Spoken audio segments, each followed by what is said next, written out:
Right, so it is day 115 of 2023, which means it is day 115 of my resolution to plant a tree every day here at my home outside Lusaka, Zambia. So let's get on with it. So throughout my childhood I was kind of terrified of the two big clumps of bamboo we have around, because I kept expecting to find all sorts of exciting wildlife in there, ranging from the reasonable, such as snakes, to the quite unreasonable, like leopards and pandas, and there definitely were never any leopards or pandas.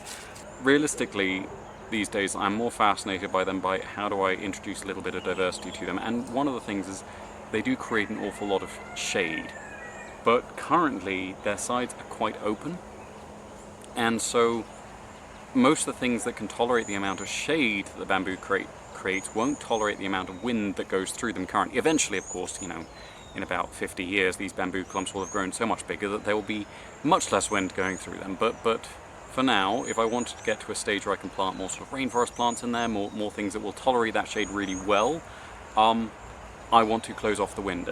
So to that end, I am today going to be planting a couple of Livistona chinensis on the windward edge. These are actually going in under a sausage tree, which is just outside the bamboo, which is starting to get to a height where the lower branches are not thriving that well. So before those die off and start letting all the wind through, I thought I would take the opportunity of them still being there, still slowing things down a little bit, to start putting some other forest plants around the edge to create a thicket which will slow the movement of wind in. And these trees shouldn't mind the wind that gets here too much.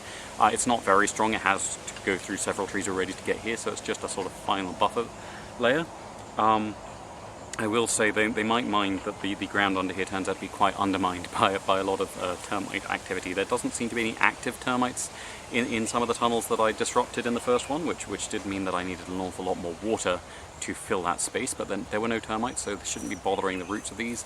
But just in case anything does start to trouble these, I'm going to be giving them quite a mix of companion plants which will create a sort of increased phytotoxicity, as well as creating a nice little sort of range of flowers and so forth that will be coming up and creating an interesting foliage effect, because I don't just want this to be closing off the bamboo, I also want it to look nice. So around the first one I'm going to be putting Dracena reflexa as a sort of marker plant, although it is already smaller than the palm. It will go up faster, so it will be more prominent eventually. This isn't an area where grass tends to come up much, so a marker isn't really necessary with a plant going in this size. I'm also going to be putting a euphorbia that I should know the name of, that will be up on the screen, and a Zamia culcas, which is sometimes called a zizi plant, which is the sort of false East African cycad. So it's not remotely a cycad, but its leaf is very similar to the Zamia cycads of the Americas. It's nearly native. I don't think it actually extends into Zambia, but it very nearly does, I believe. It's a wonderful little aroid, so it's related to things like the monstera, but it is, yeah, it's a very weird looking little plant. Beautiful flowers, beautiful bizarre leaves, and I'm quite fond of it, and it's quite nice and toxic, so it's quite a good little companion plant in that way. And then I'm also going to be putting in a little clivia, which should be a nice little flower. It's also quite toxic. It's one of the few sort of lily type plants we have that the mole rats show absolutely no interest in, and I assume that is to do with toxicity, but one way or another it is chemically quite different from a palm tree. So for the termites, who are probably going to be more of a concern here, that being there should be a nice little thing to keep them confused and make them think maybe this isn't food after all, and they'll go back to just eating the bamboo leaves like they are supposed to. For the second one, I'm going to be putting in the Dracena reflexa and the same euphorbia. I'm also going to be putting in an iris and a peperomia. I'm not entirely sure which iris it is. I haven't actually seen it flower yet. I've just been splitting it and splitting it, which possibly has prevented it flowering. So it'll have a chance to prove its identity out here, where it won't be being split so much because it's actually in the ground rather than in yogurt pots. You might notice there's quite a difference in the soil in the two areas that I dug in, because the first one's actually being dug on the site of what I thought was just a little bit of soil had been left on the surface, but it had apparently been a termite mound at some point. Lots of tunnels, lots of chaos, but a very, very hard soil, because the termites bring up very fine particulate soil to create their mounds and make them really, really strong and relatively waterproof.